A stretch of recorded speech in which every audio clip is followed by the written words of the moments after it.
Thank you once again for joining me. This is a series of videos on Proclus's Elements of Theology. As always, I will link the playlist here. But today I'm going to talk about propositions 191 through 195. And as I have been doing throughout the series, I am going to use the E.R. Dodds translation. There is a link in the description box for those of you who would like a PDF version. And today I'm starting with proposition 191. Every participated soul has an eternal existence, but a temporal activity. So this is a principle that you are all probably familiar with. Intelligibles, we've seen, are eternal, both in their existence and in their activity. Bodies, of course, are temporal in every way. Soul, as the median between the two, must be, through likeness, similar to intelligibles in one way and similar to bodies in another.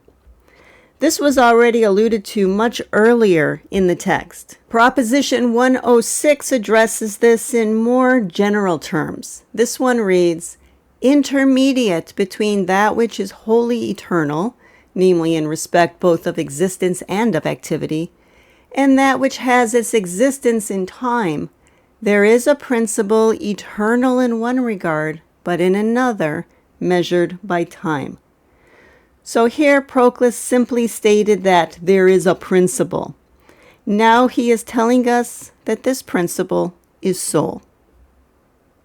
All right, Proclus is going to start off his explanation here by showing us that there are three possibilities that he needs to consider about soul. All right, so either soul will have both its existence and its activity in eternity, or it will have both of them in time, or one in eternity and the other in time. So he's going to start by showing why soul cannot be eternal in both ways. But soul cannot have both in eternity. Otherwise, it would be undivided being, and there will be nothing to distinguish the psychic nature from the intellectual substance, the self-moved principle, from the unmoved. So first, I want to focus on this mention of undivided being. Undivided being is in eternity, and we can see this in Proposition 88. There is true being both prior to and in eternity, and there is also true being which participates eternity. Okay, and these are intelligibles. Now back at Proposition 191, the second half of this sentence, Proclus refers to the psychic nature or the nature of soul as self-moved, and the nature of intellect as unmoved. To point to this earlier in the book, Dodd cites Proposition 20, which I reviewed briefly in my last video. And this is the one that reads, beyond all bodies is the soul's essence. Beyond all souls is the intellective principle. And beyond all intellective substances is the one. Now I want to focus on the part that I highlighted in yellow here. That when soul is present, the body is in some sense self-moved, but not when soul is absent, showing that body is naturally moved from outside, while self-movement is of the soul's essence. So there we see that the soul is self-moved. And to show intellect as the unmoved, he goes on to say here that if therefore soul is a self-moved cause of motion, there must exist a prior cause of motion which is unmoved. Now intelligence is such an unmoved cause of motion, eternally active without change. Now to see more clearly that intellect, like being, has both its existence and its activity in eternity, for this we can turn to Proposition 169. And this one states very clearly that every intelligence has its existence, its potency, and its activity in eternity. Okay, Proclus has eliminated the possibility that soul's existence and its activity are both in eternity. Now he needs to show that they are not both temporal. Nor can it have both in time. Otherwise, it will be purely a thing of process, and neither self-animated nor self-constituted. For nothing which is measured by time in respect of its existence is self-constituted. So Proclus has already established soul as being self-constituted. That was back in Proposition 187. And here he described the soul as incorporeal, as independent of any substrate, and so existing in itself and reverting upon itself. And that fits the definition of self-constituted. And back at Proposition 191, Proclus is telling us here that nothing which is measured by time in respect of its existence is self-constituted. And this is Proposition 51. All that is self-constituted transcends the things which are measured by time in respect of their existence. And to further make the case that soul is indeed self-constituted, Proclus demonstrates it again in the next sentence. But the soul is self-constituted, for that which reverts upon itself in its activity is also self-reversive in respect of its existence. That is, it proceeds from itself as cause. Dodd cited both Propositions 43 and 44, so I'll review both of those for you.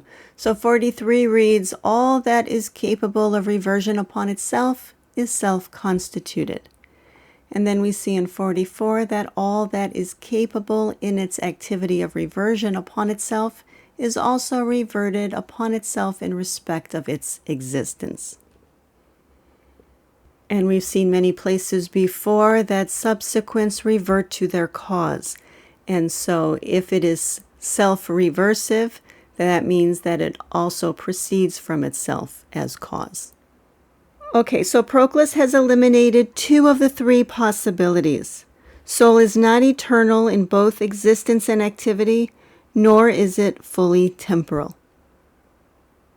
Accordingly, it remains that every soul must be eternal in one regard and participate time in the other. Okay, so what follows? Either then, it is eternal in respect of its existence and it participates time in respect of its activity, or the reverse. But the latter is impossible. In other words, it is impossible for soul to be temporal in its existence, but eternal in its activity. Now, Proclus doesn't explain why this would be impossible, but I think it is easy enough to understand once you stop and think about it. If the existence were temporal, it would eventually cease to exist. And how can that which no longer exists have an eternal activity? A similar line of reasoning, by the way, can be found in Proposition 104. That one is not quite relevant, and I don't want to confuse things by reviewing it in this context. But if you are curious to see a similar line of reasoning, then I encourage you to look at that one. Okay, but going on now to Proclus's conclusion. Therefore, every participated soul is endowed with an eternal existence, but a temporal activity. Proposition 192. Every participated soul is of the order of things which perpetually are, and is also the first of the things of process. What we have seen here over the last few propositions is Proclus building his ideas. Back in Proposition 190, which I ended my last video with, Proclus established soul as an intermediary between intelligibles and sensibles. And if I scroll down a little to the one we just looked at, We saw here that what followed from this is soul having an eternal existence, but an activity in time. And so now here in Proposition 192, Proclus is going to continue to build. This proposition is a consequence of Proposition 190. He starts off his explanation. For if it is eternal in its existence, which is the conclusion of Proposition 191, then its substance is true being, and it is perpetually. For that which participates eternity shares in perpetuity of being. And the idea that true being participates eternity was something that I just discussed a few minutes ago. And since we concluded there in Proposition 191 that soul does have an eternal existence, then it follows that soul's substance, or hyparxis, is true being. Hyparxis, again, is a Greek word that in this context refers to the soul's highest, fullest expression. Okay, and remember the conclusion of Proposition 191 had two parts. Soul having an eternal existence was half of it. The other half was that its activity is in time. And so here's what follows from that. And if it is in time as regards its activity, then it is a thing of temporal process. For whatever participates time, perpetually coming to be in a temporal order of events, and not being simultaneously the whole of what it is a thing of process. So having its activity in time means that in this regard, it is not a simultaneous whole. And this is Proposition 50. And Proposition 50 reads, all that is measured by time, either in its existence or in its activity, is in process of coming to be, in that respect in which it is measured by time. And he explains in the explanation here that if then its past and its future are distinct, it is something which becomes, and it never truly is, but it moves with the movement of the time which measures it. Accordingly, it does not exist as a simultaneous whole. Eternal principles being a simultaneous whole, by the way, is Proposition 52. I'm not going to spend time here, but I will show it to you here that this proposition is all that is eternal is a simultaneous whole. And so, putting these points all together, here is Proclus's conclusion. But if every soul is a thing of process in one aspect only, namely its activity, it must have primacy among such things. For that which belongs wholly to the temporal process is more remote from the eternal principles. And so here we see why soul must be first among things of process. Having a temporal activity puts soul within the realm of process, but it is the first among them.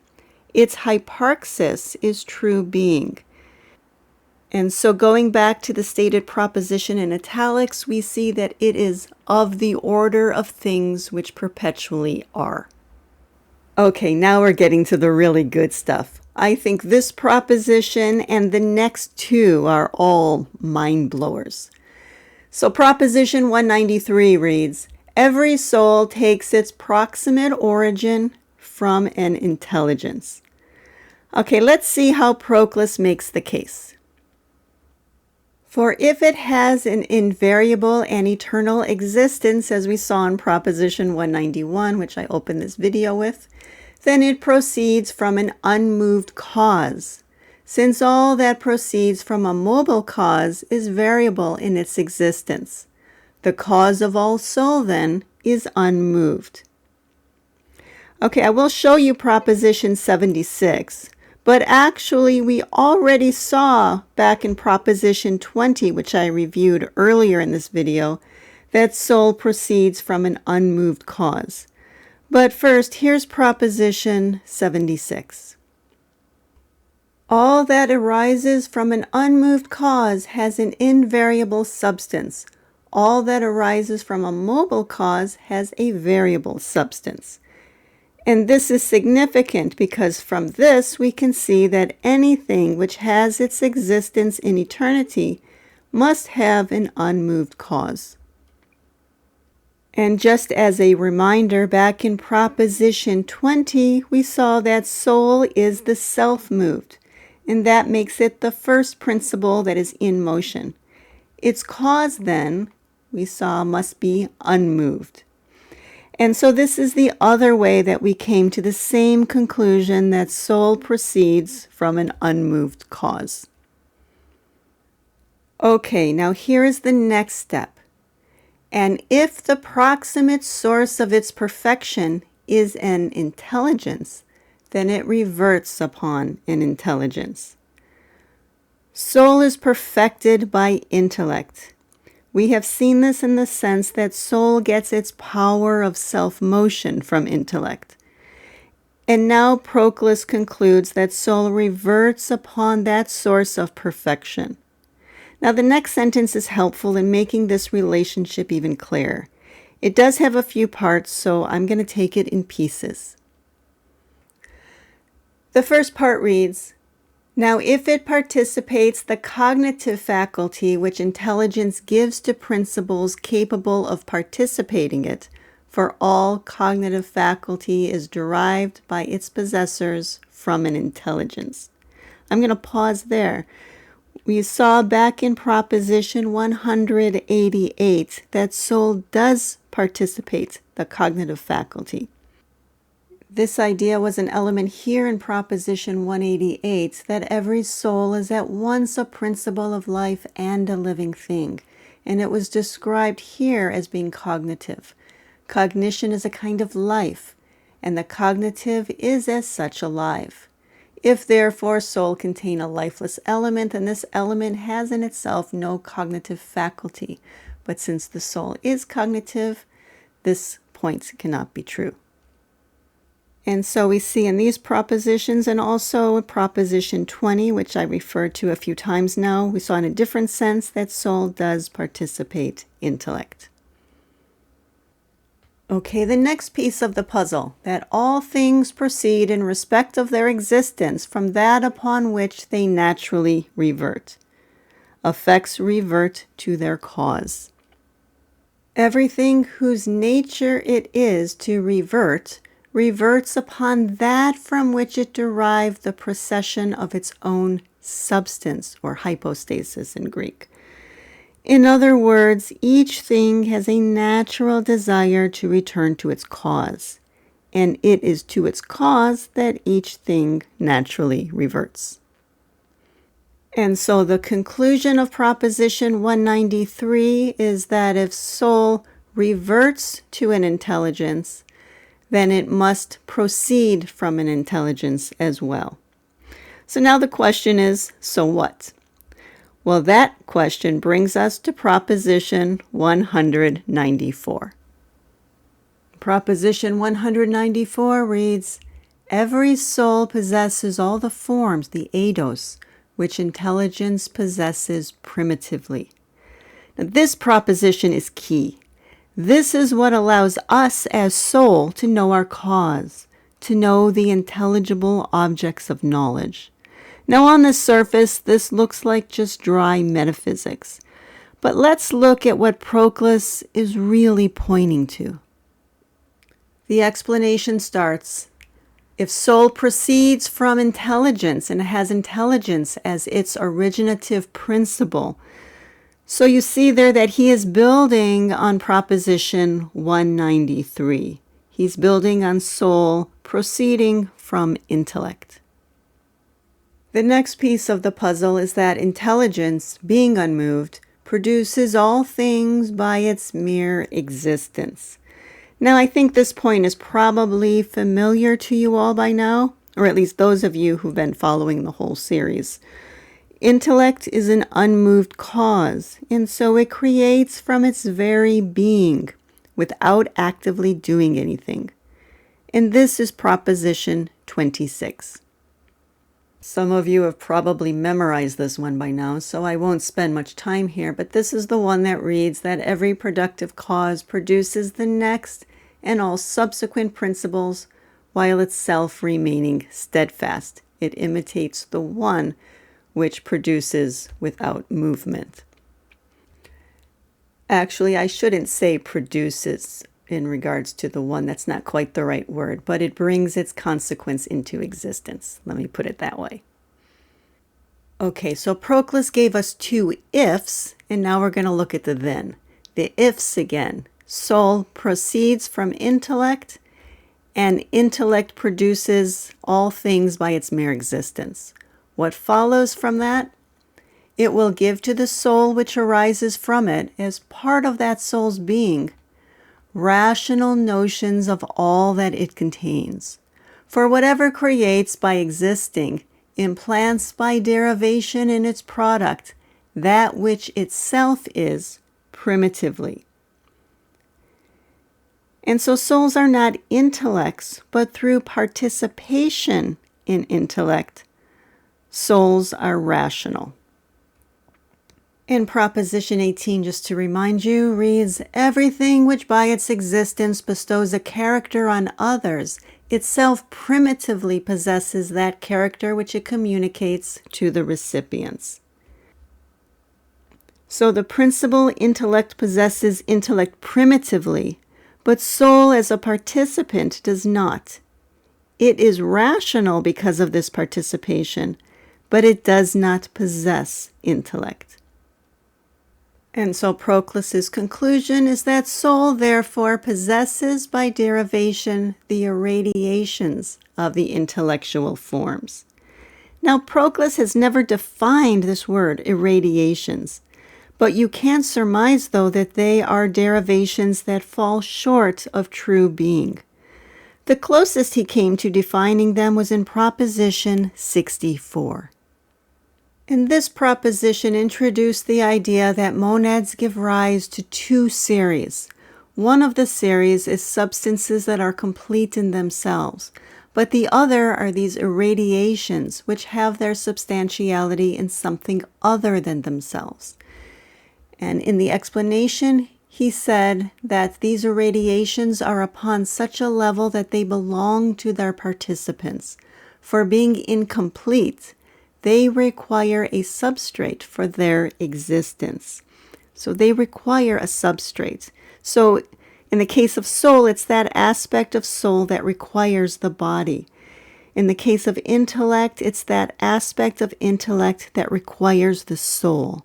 So these irradiations are not intellectual forms, but they are lesser derivations that require the soul. They belong to their participant. They belong to the soul.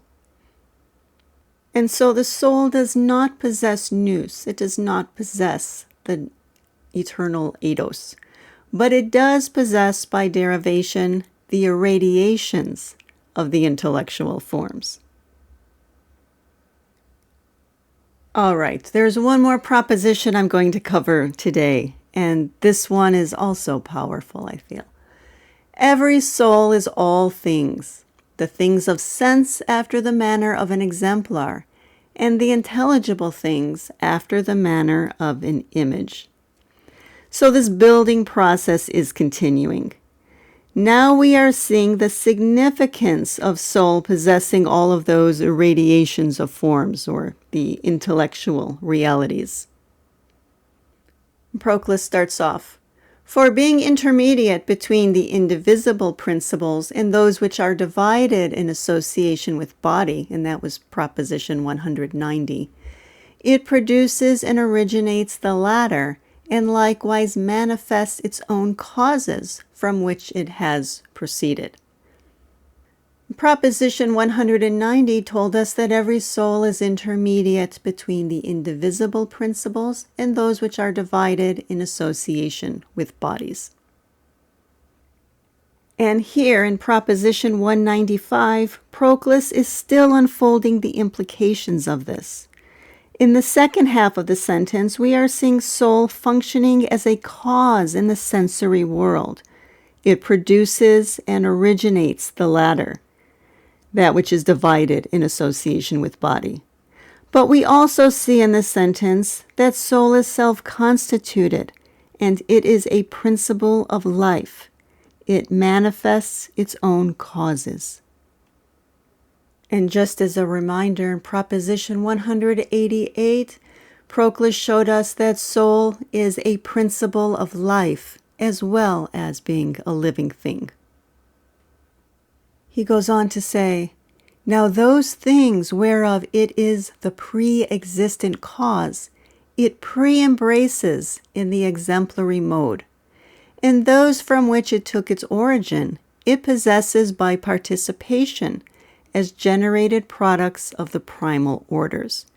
Now this may be difficult to see at first.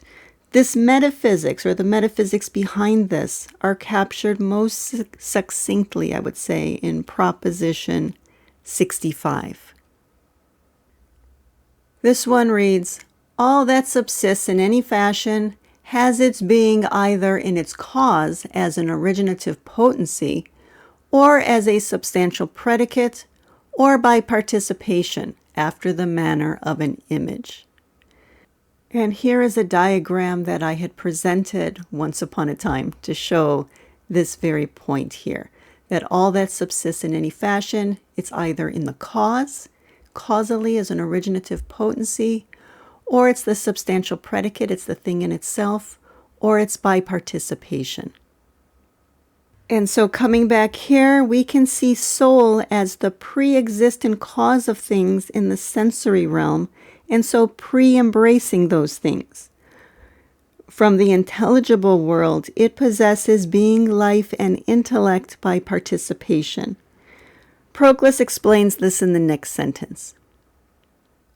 Accordingly, it pre-embraces all sensible things after the manner of a cause, possessing the rational notions of material things immaterially, of bodily things incorporeally, and of extended things without extension.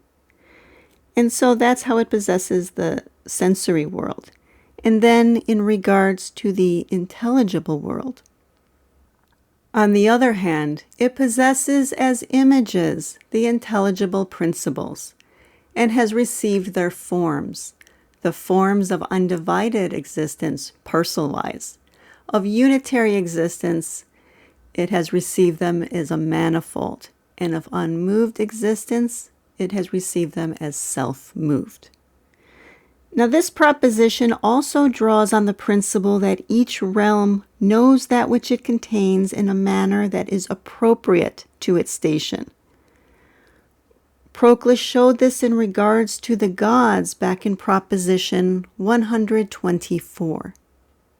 You might recall this one. This is the one that reads, every god has an undivided knowledge of things divided, and a timeless knowledge of things temporal.